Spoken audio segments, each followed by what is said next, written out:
Bonjour, j'espère que tu vas bien. Moi, je vais bien dans le Seigneur. Pour commencer cette nouvelle vidéo, je dirais que la vie d'enfant de Dieu commence à la nouvelle naissance que le Seigneur Jésus a lui-même enseigné. Il allait voir Nicodème et il lui a dit, pour rentrer dans le royaume des cieux, il faut naître de nouveau. On a vu que l'évangile ou la vérité qu'apporte l'évangile a la puissance de faire naître de nouveau. Et dans cette nouvelle naissance, on retrouve deux grandes œuvres du Seigneur. La justification qu'on a vu dans la vidéo précédente et la régénération. Aujourd'hui, on va essayer de voir c'est quoi en vérité la régénération. C'est parti.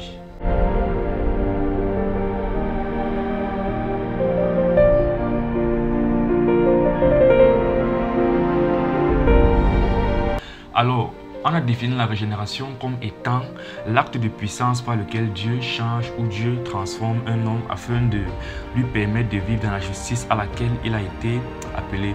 Parce que dès qu'un homme croit en Christ, Dieu justifie cet homme-là et Dieu le déclare donc juste. Mais seulement cet homme n'a pas en lui la capacité de vivre dans cette justice à laquelle il a été appelé à cause de sa nature. Il doit donc être régénéré. Pour faire simple, son être intérieur, ce qu'on appelle souvent le cœur, doit être changé, doit être transformé. Or, ce changement, ce n'est que Dieu qui peut le faire. Ce n'est que la puissance du Saint-Esprit qui peut le faire. Et c'est donc ça, la régénération d'un homme.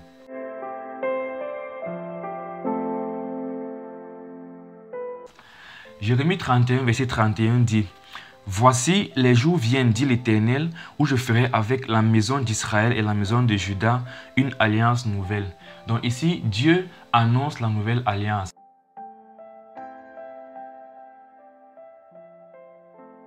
Verset 32, non comme l'alliance que je traitais avec leur père, le jour où je les ai saisis par la main pour les faire sortir du pays d'Égypte, alliance qu'ils ont violée, quoi que je sois leur maître, dit l'Éternel. La première alliance était basée sur la loi écrite extérieure à l'homme. Elle disait de faire un ensemble de choses pour avoir la vie.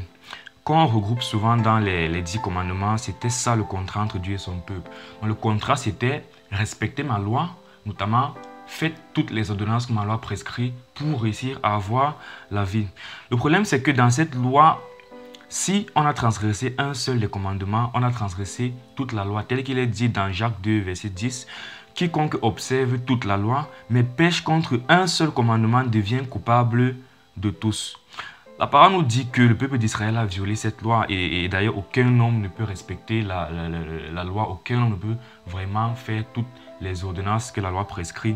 Tant que nous sommes dans cette chair, née de chair, il est impossible de respecter la loi de Dieu. Romains 8, verset 6 dit « Et l'affection de la chair, c'est la mort, tandis que l'affection de l'esprit, c'est la vie et la paix. » Ici, quand on dit l'affection de la chair, c'est la mort. C'est pourquoi? C'est parce que ce que la chair produit, généralement, c'est ce qui concourt à la mort. Or, qu'est-ce qui concourt à la mort? C'est la transgression de la loi. Donc, la chair, naturellement, transgresse la loi et conduit à la mort. Au verset 7, il dit « Car l'affection de la chair est inimitié contre Dieu, parce qu'elle ne se soumet pas à la loi et qu'elle ne peut même pas. » Verset 8, « Or, ceux qui vivent selon la chair ne sauraient plaire à Dieu. » Au verset 7, il est dit que la chair ne se soumet pas à la loi et elle ne peut même pas. Ça veut dire, même si un homme a vraiment la volonté de faire toute la volonté de Dieu, de se soumettre à la loi, il ne pourrait pas. Même si il est bien d'accord avec certains principes de Dieu, à un moment donné, il ne pourra plus concevoir certaines choses que Dieu demande de faire. C'est-à-dire que dans son entendement, il ne pourra pas vraiment être d'accord avec certaines choses qu'il demande de faire. Et c'est justement au niveau de l'entendement qu'on va aussi voir que le Saint-Esprit travaille lorsqu'il régénère un homme. C'est à ce niveau-ci que les chrétiens et les musulmans, par exemple, ne pourront pas s'entendre au niveau de leur doctrine. Parce que en plus du fait que les musulmans ne reçoivent pas Jésus-Christ comme étant le Messie, Jésus-Christ comme étant Dieu lui-même, Jésus-Christ comme étant le sauveur de l'humanité, en plus de ça, les musulmans, dans leur doctrine, prêchent un peu le salut par les œuvres. C'est-à-dire, il y a un certain nombre de choses que tu dois faire pour avoir le salut. Ça veut donc dire que tu peux t'efforcer à faire ces choses et non réussir à faire toutes ces choses-là. Mais tu arrives de pécher, tu arrives souvent de tomber de temps en temps. Bon, selon cette doctrine-là, si tu as réussi à faire ces choses, en principe, tu dois avoir ton salut. Mais selon la loi de Dieu, du moment où tu as transgressé un seul élément, en fait, tu as péché contre tout. Donc, c'est comme si tu n'avais rien fait. C'est pour ça que vraiment, le Seigneur nous dit qu'on peut être sauvé par nos œuvres. Ce n'est que par la grâce qui est en Jésus-Christ que nous sommes sauvés. Donc, à ce moment, toute religion qui dit aux hommes d'être sauvés en faisant un certain nombre de choses et qui n'est donc pas fondée sur la mort et la résurrection de Jésus-Christ est une religion qui en fait est équivalente à l'ancienne alliance qui prenait le salut par les œuvres. C'est donc une religion qui ne pourrait pas sauver en fait devant l'éternel Dieu. L'ancienne alliance se faisait donc dans la chair. Il est donc impossible d'être agréable à Dieu sous cette alliance et Dieu le savait. L'ancienne alliance était l'ombre de la nouvelle alliance, le réel moyen d'être agréable à Dieu. C'est pourquoi en son temps voulu, Dieu a établi la nouvelle alliance en faisant comprendre sa particularité. Ça veut dire Dieu a donné l'ancienne alliance, ça permettait quand même de recadrer un peu les hommes et de faire déjà voir un aspect de ce que c'est que le moyen d'être sauvé. Parce que l'ancienne alliance, par exemple, parlait des sacrifices de purification. Et là, on pouvait déjà voir l'ombre de ce qui était le sacrifice de Christ même qui devait vraiment sauver.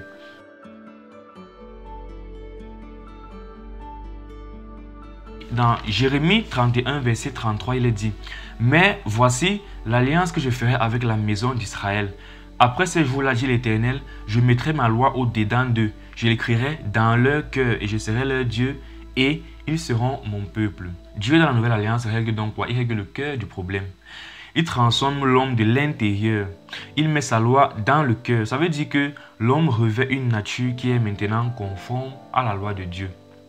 L'ancienne alliance demandait aux hommes de faire des choses, mais ils sont incapables de faire ces choses dans leur état naturel. Dieu, dans la nouvelle alliance, demande plutôt aux hommes de croire en Jésus-Christ. J'aimerais bien noter quelque chose ici là. Le but est toujours de pouvoir respecter la loi parfaite de Dieu. Sauf que dans l'ancienne alliance, il fallait le faire par soi-même, par ses propres œuvres. C'était impossible. Dans la nouvelle alliance, Dieu demande aux hommes de croire en Christ parce que par la foi en Christ, il devient possible maintenant de respecter la loi de Dieu. Donc, par la foi en Christ, non seulement nous accomplissons déjà la loi plus que Christ l'a fait à notre place, mais en plus, nous sommes transformés par l'Esprit Saint pour être conformes à Christ, pour être comme Christ agréable à Dieu. Et par agréable à Dieu, j'entends l'homme intérieur, c'est-à-dire cet homme intérieur qui est changé, c'est-à-dire ce cœur nouveau qui est conforme et qui se soumet à la loi de Dieu. C'est ça qui est agréable à l'Éternel. Dans Ézéchiel 11, verset 19, il est dit « Je leur donnerai un même cœur, et je mettrai en vous un esprit nouveau. J'ôterai de leur corps le cœur de pierre, et je leur donnerai un cœur de chair. » Verset 20 « Afin qu'ils suivent mes ordonnances, et qu'ils observent et pratiquent mes lois, et ils seront mon peuple, et je serai leur Dieu. » Afin qu'ils suivent mes ordonnances et observent et pratiquent ma loi. Ça veut dire que la régénération, Dieu donne un nouveau cœur pour vous parce que le but final est que l'homme puisse observer la loi parfaite de Dieu. Voilà donc l'intérêt de la régénération. Dieu nous transforme par la puissance du Saint-Esprit et il nous rend capables de suivre ses ordonnances. Ceci étant dit, on pourra mieux comprendre maintenant le texte de 2 Corinthiens 5, verset 17, qui dit « Si quelqu'un est en Christ, il est une nouvelle créature. Les choses anciennes sont passées, voici, toutes choses sont devenues nouvelles. » Nouvelle créature, ici, ce n'est pas dans le sens figuré. Quand on dit « il est une nouvelle créature », c'est concrètement, c'est au sens propre. En Christ, la puissance du Saint-Esprit recrée l'homme et il est vraiment changé, d'où la régénération. Maintenant, quelles sont les conséquences de la régénération dans la vie de l'homme?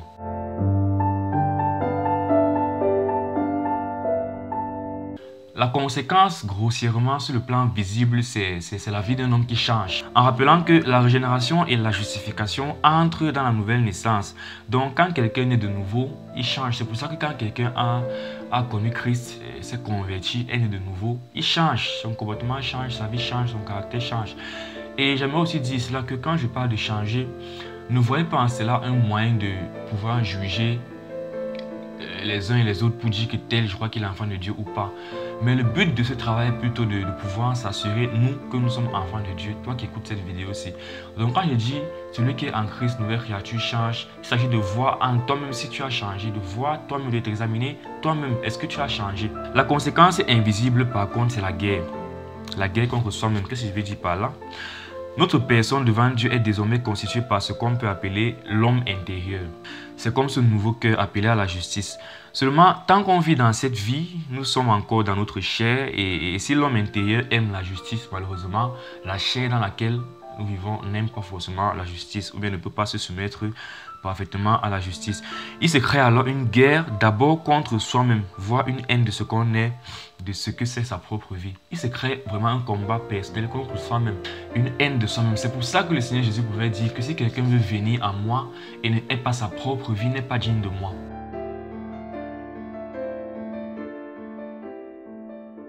Dans Romains 7, verset 15, il est dit: « Car je ne sais pas ce que je fais, je ne fais point ce que je veux et je fais ce que je hais. » L'apôtre Paul décrit la contradiction entre ce que veut l'homme intérieur et ce que veut la chair. La volonté ici décrit ce qui vient vraiment de l'intérieur de l'homme. Vous savez, le cœur, c'est le centre des désirs, des plaisirs et de la volonté. Et l'apôtre Paul démontre ici que l'homme intérieur a une certaine volonté. Verset 20, « Et si je fais le mal que je ne veux pas, ce n'est plus moi qui le fais, c'est le péché qui habite en moi. » Verset 21, « Je trouve donc en moi cette loi quand je veux faire le bien, le mal est attaché à moi. »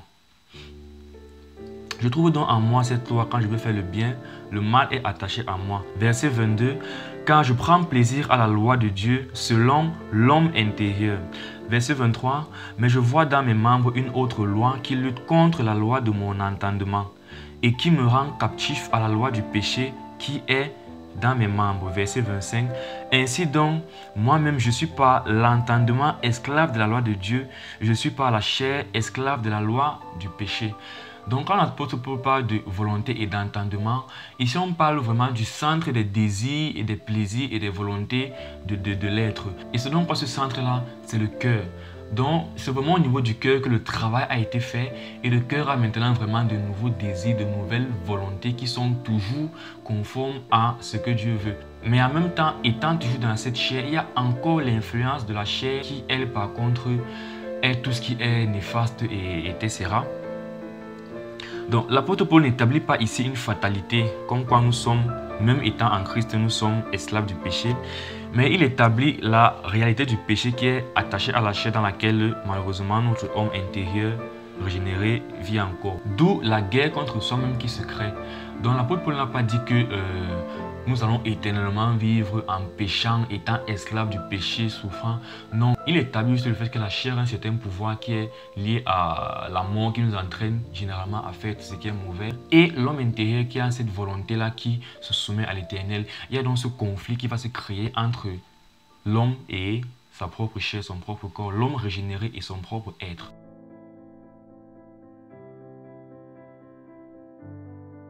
L'autre conséquence, ce sera la guerre contre le monde. Puisque le monde, lui, il est du diable. Le monde est du diable et nous, nous sommes de Dieu.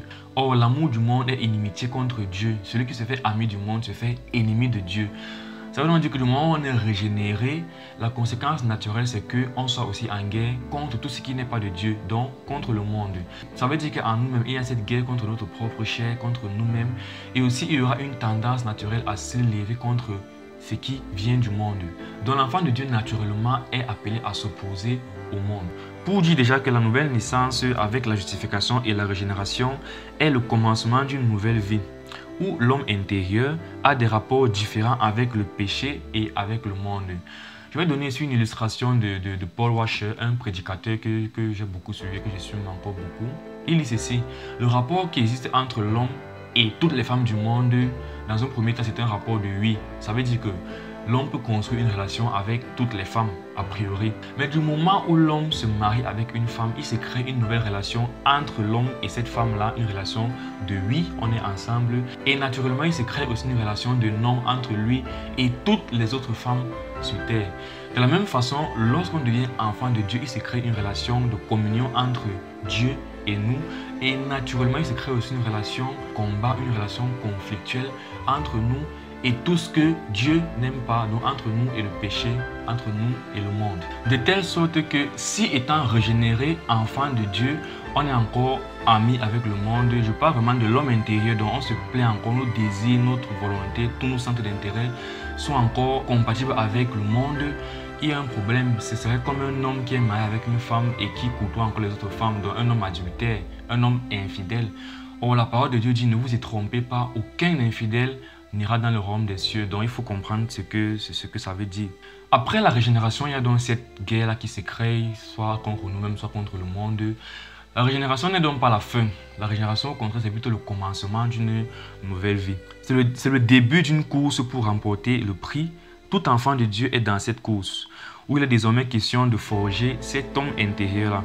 C'est pourquoi la suite après la régénération, c'est la sanctification, qui est donc cette course-là vraiment pour remporter le prix à la fin. Sanctification qu'on verra dans la prochaine vidéo.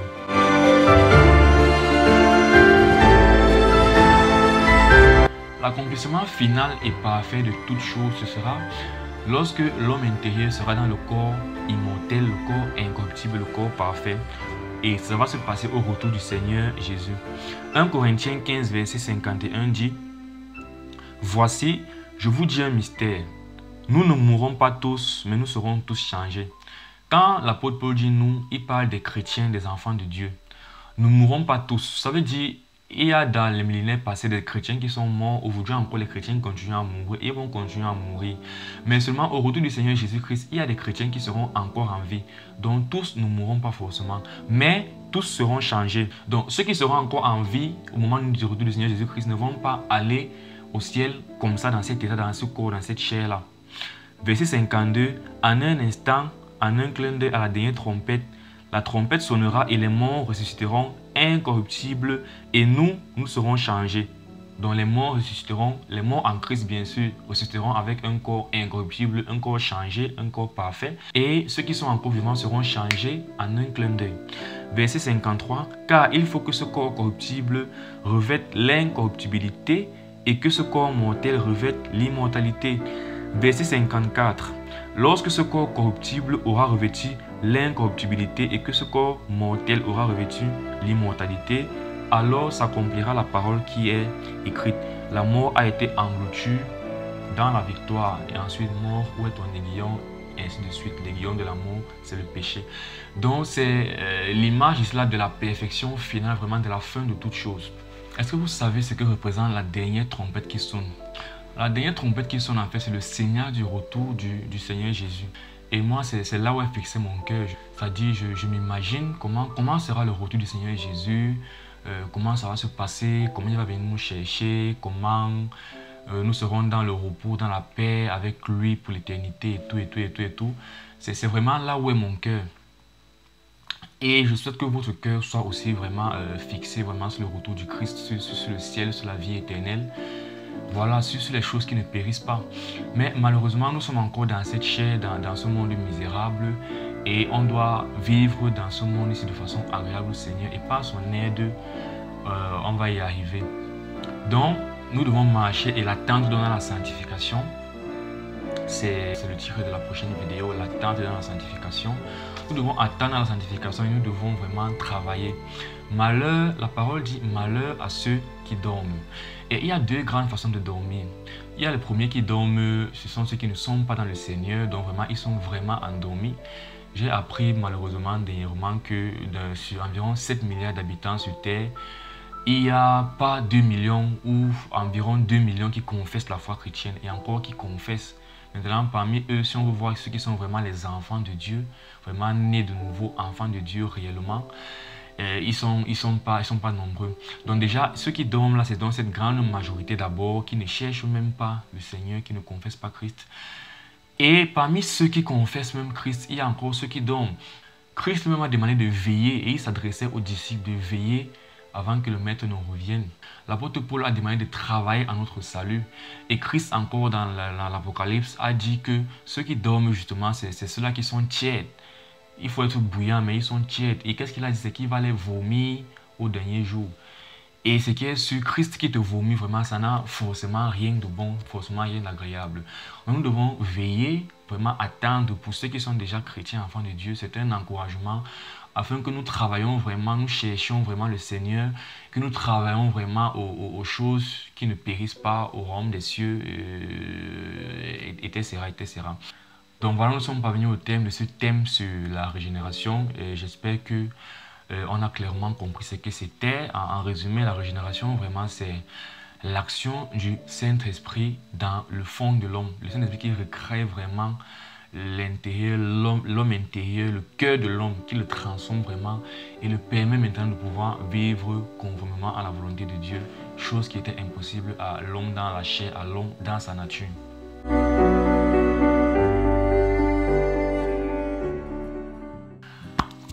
Ainsi donc, en achevant cette vidéo sur la régénération, je pense avoir fait traiter les grandes questions autour de la nouvelle naissance. On a vu que la nouvelle naissance, à l'intérieur, on pouvait voir la justification et la régénération. Mais j'avoue que dans Jean 3, il est dit que la nouvelle naissance, pour entrer dans le royaume des cieux, il faut naître d'eau et d'esprit. J'ai beaucoup plus traité l'aspect esprit, l'aspect spirituel de la nouvelle naissance. Mais bien évidemment, il faut aussi naître d'eau, notamment le baptême d'eau. Encore qu'on verra dans la parole même que le baptême d'eau, c'est l'engagement d'une bonne conscience en fait devant l'Éternel. Donc le baptême d'eau a plus une symbolique, on s'engage devant les hommes en quelque sorte, mais d'abord devant Dieu vraiment à suivre l'Éternel. Bon, la parole a dit qu'il faut naître d'eau et d'esprit, donc je ne vais pas exclure cela. Pour entrer dans le royaume des cieux, il faut naître d'eau et d'esprit. Bon, la raison pour laquelle j'ai insisté sur l'aspect esprit, c'est parce qu'on n'en parle pas souvent assez. On traite beaucoup plus l'aspect eau. Les gens se baptisent d'eau. Le problème, c'est qu'on peut se baptiser d'eau sans vraiment être engagé, sans vraiment être enfant de Dieu. Mais par contre, Dieu ne peut pas se tromper quand il baptise quelqu'un du Saint-Esprit. Donc, le baptême du Saint-Esprit, c'est vraiment l'attestation réelle que nous avons cru en l'Éternel. Voilà, c'est pourquoi je voulais vraiment revenir sur le baptême, l'aspect esprit de la nouvelle naissance, notamment avec la régénération surtout. Bon, voilà, je vous souhaite de bien vous porter et de travailler à votre salut, de chercher le Seigneur et de veiller sur votre cœur. Portez-vous bien. Au revoir.